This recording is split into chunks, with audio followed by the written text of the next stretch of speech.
Mauro, você certamente cobriu muito, enfim, o processo da redemocratização com o Tancredo.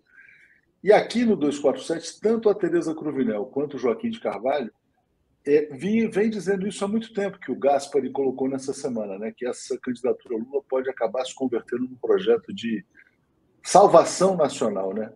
E aí queria te passar um pouco para falar da sua experiência nessa época do Tancredo, da saída do regime militar. Sim, a gente tem uma situação hoje curiosa do ponto de vista da análise político-sociológica, gente, que é a seguinte: no processo de reconciliação ou de um projeto de reconciliação nacional, por que reconciliação nacional? Porque a sociedade brasileira estava, naquele momento, em pé de guerra entre os militares que haviam ocupado o poder com golpe de Estado e os trabalhadores, os intelectuais, as camadas médias, né? Aquilo que nós designamos vulgarmente de o povo. Né? Então, a candidatura Tancredo Neves ela foi uma saída encontrada diante do insucesso da campanha da Direta Já. A campanha da Direta Já foi um enorme sucesso de mobilização popular, mas foi derrotada no Congresso Nacional. Então, esta foi a saída encontrada, e seria uma reconciliação nacional também, se ela tivesse acontecido, né? Seria nas urnas. A candidatura Tancredo foi uma alternativa diante desse insucesso. Olha que interessante. Lula e o PT se opuseram, naquele momento, radicalmente à candidatura Tancredo Neves. Houve até Beth Mendes, Ayrton Soares, acho que o Breda, houve 3 parlamentares expulsos do PT porque votaram em Tancredo Neves no colégio eleitoral.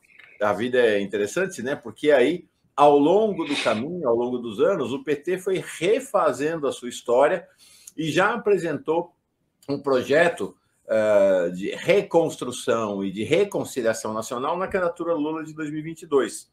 Zé Dirceu, que ontem deu entrevista para nós aqui na Pós TV das 47, foi o grande costurador dessa grande aliança entre o PT e setores liberais da centro-direita e até da direita, que deram sustentação à campanha de Lula. Agora a situação é muito mais grave em relação a 2002. Muito, muito mais grave, porque nós temos um governo neofascista praticamente no poder.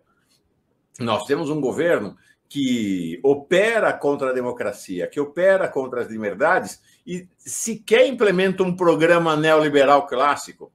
É um programa, literalmente, de destruição nacional. O Hélio Gaspari opera isso, diz isso, inclusive, no artigo, né?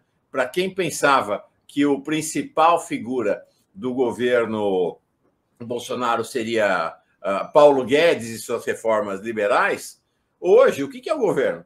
Ele diz assim: o governo é orientado pela superstição da cloroquina e pelo receituário do doutor Marcelo Queiroga. Então, o símbolo do governo Bolsonaro é o Queiroga, não é nem mais o Guedes. Se a gente olha para o Lula, né? Quer dizer, o Lula vai ali avançando em setores do PSDB, avançando em partidos que até outro dia estavam alinhados com o golpe de Estado.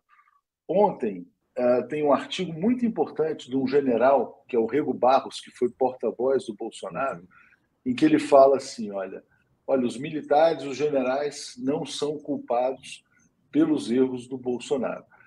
Então você vai ter vários setores que apoiaram o golpe de Estado, PSDB, outros partidos, setores das Forças Armadas, que estão meio que buscando essa saída também. Né? Então eu acho que...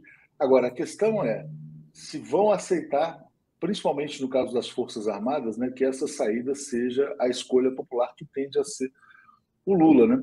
Então, como é que você vê nesse processo de transição, que é uma saída de um governo militar também, a recomposição nacional? O Lula falou na entrevista que você esteve presente lá, sobre a questão militar. Né? Ele falou, os militares vão aceitar o resultado das urnas, têm um papel a cumprir. Você acha que essa declaração do Rego Barros já é meio que uma resposta a essa sinalização também? Creio que sim. Achei interessante, sabe, Léo? Você comentou essa questão lá da entrevista do Lula. 2 questões. Foram feitas 2 perguntas para ele. Os Estados Unidos e os militares. E nas 2 perguntas, Lula falou o seguinte: deixa comigo. Essa questão, ele não discutiu o imperialismo como estruturalmente. Ele falou, os presidentes dos Estados Unidos, eu lido com eles, eu sei lidar, já lidei com eles, e não vai ter problema. E a mesma coisa dos militares, eu já lidei com os militares, eu sei lidar e vou lidar novamente com eles. Lula tem uma autoconfiança, ontem conversava sobre isso com o nosso Jefferson Miola, ele tem uma autoconfiança que apenas aqueles que se colocam diante de um desafio tão grandioso como que ou ele está enfrentando, têm e precisam ter. Então, acho que Lula reduz, vamos dizer assim, a magnitude daquilo que nós, pobres mortais, enxergamos como problemas intransponíveis para algo que, com base até na experiência de governo que ele tem, como algo que faz parte do cotidiano do governo. Não creio que ele terá problema com os militares.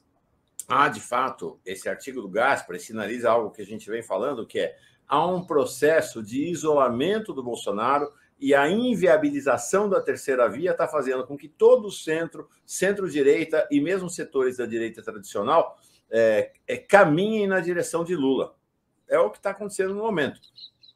Porque o professor Matias Alencastro, que teve ontem no Giro das 11, ele disse: se os setores da direita não caminharem na direção de Lula, eles serão exterminados da face da terra aqui no país, porque não tem espaço mais na direita. A direita está totalmente ocupada pela extrema-direita. Então, ou eles vêm para um caminho de recomposição a partir da liderança da esquerda para tentarem se viabilizar no futuro, ou eles estão liquidados.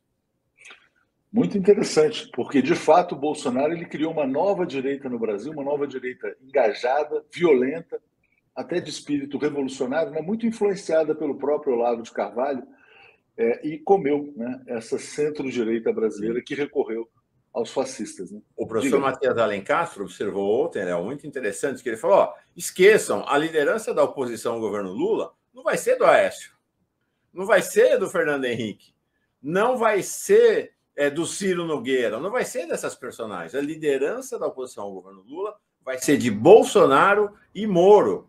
Então, ele diz, o nível de atrito que Lula terá que enfrentar no governo será brutal. Eles vão tentar golpe o tempo todo.